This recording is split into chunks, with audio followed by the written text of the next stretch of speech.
Mahakama yampa mgongo Rais Samia Suluhu na kuwapa ushindi wana ACT Wazalendo.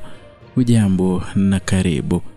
Mahakama Kuu ya Tanzania Masjala Kuu Dodoma chini ya Jaji Wilbert Chuma imetoa uamuzi wa kihistoria Septemba tarehe 26 wa kuridhia maombi ya chama cha ACT Wazalendo na mwanasiasa maarufu Luhaga Mpina kufungua shauri la kupinga maamuzi ya msajili wa vyama vya siasa na mwanaharakati ama mwanasheria mkuu wa serikali kuondoa jina la Mpina katika kumbukumbu rasmi za kisiasa. Uamuzi umeelezwa kuwa ushindi wa awali wa ACT Wazalendo na Mpina ambao kwa muda mrefu umekuwa gumzo kuu kwenye medani ya siasa na upinzani. Mahakama imebaini kuwa maombi yaliyowasilishwa yametimiza masharti yote ya kisheria na yanaendana na misingi na uwai ama iliyowahi kuwekwa na mahakama ya rufaa katika kesi zinazofanana. Awali msajili wa vyama vya siasa na mwanasheria mkuu wa serikali walipinga shauri hilo kwa hoja kwamba lina mashiko na linapaswa kufungwa mara moja. Walidai kuwa maombi hayo yalikiuka taratibu za kisheria na yangesababisha kuvuruga maamuzi yaliyokwisha pitishwa na mamlaka husika. Hata hivyo, Jaji Chuma alitupilia mbali pingamizi hizo na alibainisha kuwa hazina msingi wa kisheria na Mahakama Kuu ina wajibu wa kuhakikisha haki za kikatiba na kisiasa zipotei kwa sababu ya maamuzi ya kiutawala. Na kwa uamuzi huu, ACT Wazalendo na Mpina wamepewa siku 14 kuwasilisha shauri lao la msingi litakalolenga kufuta kabisa uamuzi wa msajili wa vyama vya siasa na mwanasheria mkuu wa serikali.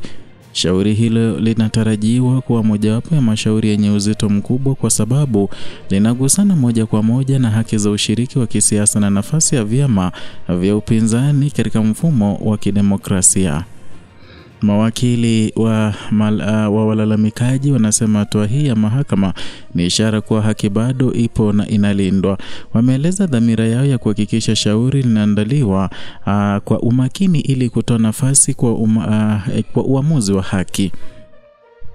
Wakati huo huo, ACT Wazalendo bado anaendelea na shauri jingine la kikatiba lenye nambari 1024/27 dhidi ya Tume Huru ya Taifa na Uchaguzi INEC na mwanasheria mkuu wa serikali, na linatarajiwa kusikilizwa Septemba tarehe 29 mwaka huu mbele ya jopo la majaji watatu: Jaji Frederick Manyanda, Jaji Sylvester Kainda na Jaji Abdalla Gonzi. Shauri hilo limepewa uzito mkubwa kwani inahusu taratibu na mamlaka ya tume ya uchaguzi katika kusimamia uchaguzi nchini. Wachambuzi wa masuala ya kisheria wameeleza kuwa hatua ya leo ya Mahakama Kuu ni ishara ya kuimarika kwa uhuru wa mahakama na nafasi yake katika kulinda katiba. Wengi wamesema kesi hii ni mfano wa mapambano ya kisheria ambayo vyama vya upinzani hupitia ili kudai haki zao.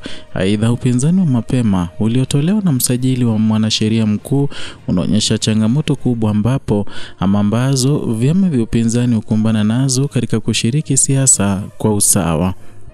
Na macho ya wanasiasa, wachambuzi na wananchi sasa yako kwa ACT Wazalendo na Mpina wakisubiri hatua zao katika siku zijazo na namna mahakama itakavyoshughulikia mashauri haya yenye uzito mkubwa. Kenyascope itaendelea kufuatilia mwenendo wa mashauri haya yanayoweza kubadilisha historia za siasa za upinzani nchini.